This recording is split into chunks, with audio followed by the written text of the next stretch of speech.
ኢየሱስ ይጽዋዕ ካለ ትባሃተሎ ጃኬቱ ደውሪ ሆይደ ዝዕውር እዚ ግን ንምንታይ ዝዕውር እዚ ጃኬቱ ደውሪ ለኻዳ ስለምንታይ ጸጊው ድዩ ወይ ስዕቢ ስለለሎ ወይ ደሞ ስለተናደደ ጃኬቱ ደውሪ ለሎ ዝዕውር እዚ ንምንታይ ተጽዋዕ ተለ ክርስቶስ ይጽዋዕ ካለ ትባሃተሎ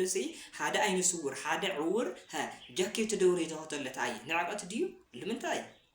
በስመ አብ ወወልድ ወመንፈስ ቅዱስ አሐዱ አምላክ አሜን። በክርስቶስ ክርስቲያን በወል ወልዳን መንፈስ ቅዱስ መንፈሳውያን ተዋህዶም ተሰሙኩም ናይ ክርስቶስ ስድራዊ ናይ ጎይታና መድኃኒትና ኢየሱስ ክርስቶስ ጸጋይ ሰላም ይመስኩላና ይሁን።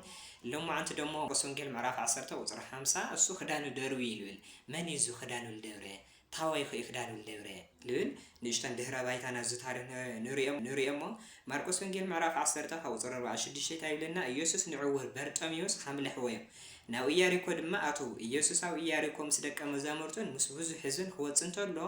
በርጤሜዎስ ንስውን ወዲ ጤሞስ እቲ ዕውር ኣብ ወሰን መንገዲ ተቐሚጡ ይልምን ነበረ። ናይ ናዝሬት ኢየሱስ ምዃኑ ምስ ሰምዐ ዓዊሉ ኢየሱስ ወዲ ዳዊት መሓረኒ ክብል ጀመረ። ብዙሓት ድማ ስቕብል ክብል ገሰጽዎ። ንሱ ግና ዓዊሉ ኦ ወዲ ዳዊት መሓረኒ በለ። ኢየሱስ ድማ ደው ኢሉ ጸውዕዎ በለ። ነቲ ዕውር ጸዊዖምካ አይዞኻ ትስእ ኢየሱስ ይጽዋዕ ካሎ በልዎ። ንሱ ከዓ ክዳኑ ደርቢዩ ተስኡ ናው ኢየሱስ መጸ። ኢየሱስ ድማ እንታይ ገብረልካ ትደሊ ኢሉ ጠየቆ። እቲ ዕውር ከዓ መምህር ክርኢ በሎ። ኢየሱስ ከዓ ኺድ እምነትካ ሕያትካ በሎ። ሽዑ ንሽዑ ድማ ረአየ። ኣብ መንገዲ እውን ተኸተሎ። ናይ ቃሉ በዓል ዋና ዝኾነ እግዚአብሔር አምላክና ስሙ ለኸበረ ተመስገነ ይሁን። እሞ ጎይታና መድኃኒትና ኢየሱስ ክርስቶስ ኣብ ኢያሪኮ ኣብ ዝወረደሉ ሰዓት ሓደ በርጤሜዎስ ዝተባሃለ ኣብ መንገዲ ወሰን መንገዲ ኮይኑ ልልምን ነበረ። ኣብ ኣስፋልቲ ወሰን ኮይኑ ልልምን ነበረ። እዚ ደሞ ኩሉ ግዜ ትልምን ተሎ ክርስቶስ ደሞ ምስ ደቀ መዛሙርቱ ኢያሪኮ ትወጽእ ተሎ ዝሓልፈሉ ሰዓት እዚ ለማን እዚ ደሞ ናይ ክርስቶስ ድምጽ ተሰምዑ ተለ ለማን እናዕውር ናይ ክርስቶስ ድምጽ ተሰምዑ ተለ ግን ታይልዎም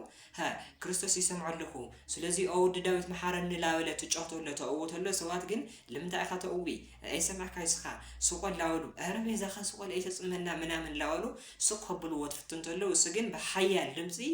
ወዲ ዳዊት መሓረኒ ላበለ ይናገር ነይሩ። ልምንታይ ዲ ወዲ ዳዊት መሓረኒ ትብል ተሎ ዳዊት ንጉስ ይወዶ ክርስቶስ ደሞ ወዲ ዳዊት ማለት ናይ ንጉስ ናይ ንጉሰ ነገስት ማለት እና ወዲ ዳዊት መሓረኒ ላበለ ትልምንተሎ ሰባት ግን ስቕ ክብል ይግስጽዎ ነይሮም። ክርስቶስ ግን ተሰምዖተሎ ጸውዕዎ ኢልዎም ጸውዕዎ እሱ በርጤሜዎስ ክርስቶስ ጸውዕተሎ ክርስቶስ መሊሱ ደሞ ጸውዕዎ ኢልዎም ተጸውዕተሎ አይዛኻ ንዓተሰ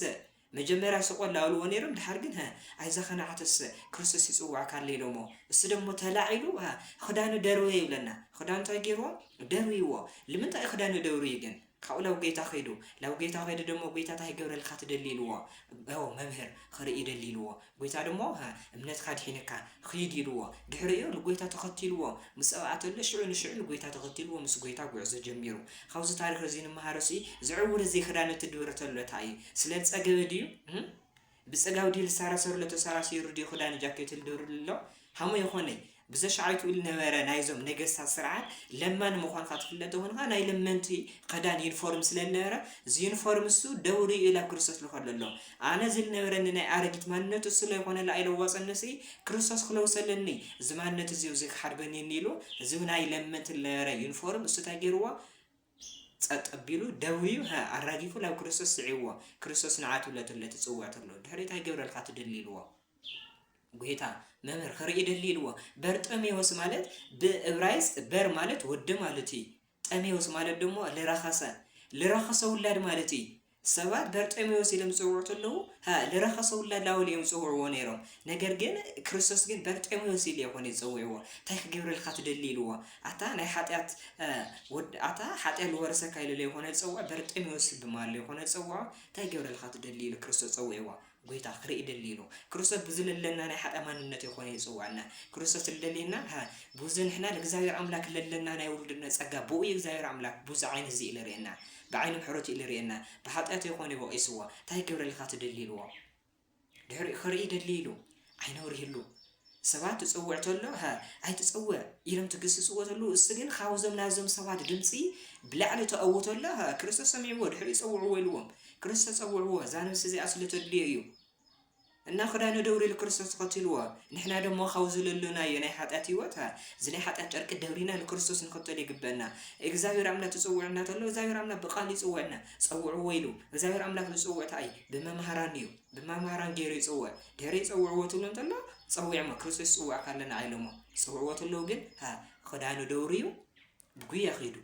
ኣይደንጉይ ቆራጽ ኮይኑ ተላዒሉ ድሕነት የህዝ እዩ ልማዓት ለይኾነስ ድሕነት ህዝ እዩ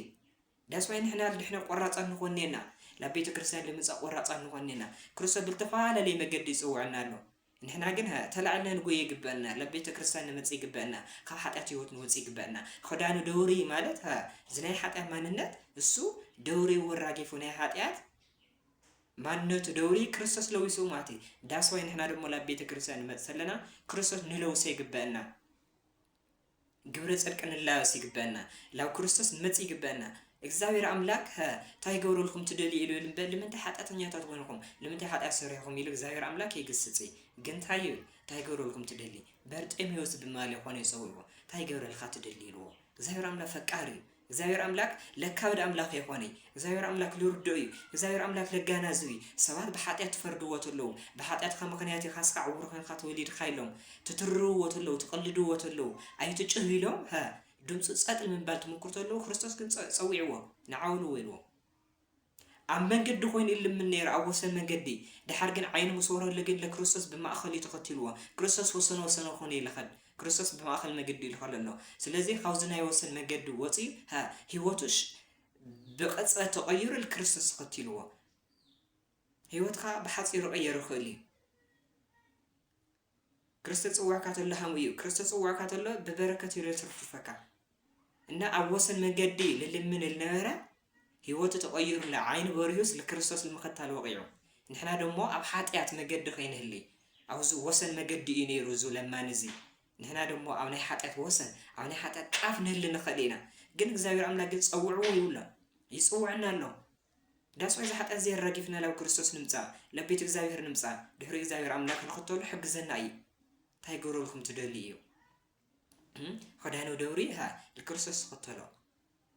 ንሕና ለክርስቶስ ክንክተል ይግበአና ኃጢአትና ዝርግፍ ኣቢልና ክርስቶስ ንከተሎ ህይወት ይቀየር እዩ ይነው ኣብ መንገዲ ላለመነ ነይሩ በቕጽበት ህይወቱ ተቐይሩ ህዝብ ጎደናታት ልልሙን ለለው ሰዋት ህይወቶም ሜቢ ቫይራል ተወፅም ሓደ መዓልቲ ህይወቶም ቀየር ይኮ ህይወት ሃሙያ ህይወት በቕጽበት ያ ተቐየር እና ዛስዋይ ዙ ለለና ኃጢአት እሱ ዝናይ ኃጢአት ልውሲ ኣው ሊቕና ወይ ደሞ እሱ ኣው ጌድና ለክርስቶስ ንክተል ይግበአና ክርስቶስ ንለውሰ ይግበአና ለቤተ ክርስቲያን ለምምጻእ ንስሐ ልምእታይ ይብቃዕና ልማረና ልገሰጸና እግዚአብሔር አምላክና ስሙ ለኸይር ተመስገነ ይሁን ለኸይር ተመስገነ ይሁን ተምሃርና ደሞ 30 ሚት ፍሬፍሬና ናሱ መቀደስና መንግስቱ ወረስነ ሆን እግዚአብሔር አምላክና ቅዱስ ፈቃድ ይሁን ልዙ ዩቲዩብ ዚ ሓድሽ ተኾንኩም ደሞ ሳብስክራይብ ምግባር ይትረስዑ ተወሳኺ ቪድዮታት ደሞ ኣብዚ ሊንክ እዚ ኒዮ ዩቲዩብ ኣትኩም ምግናይ ትኽእሉ ኢኹም ይጽንሕ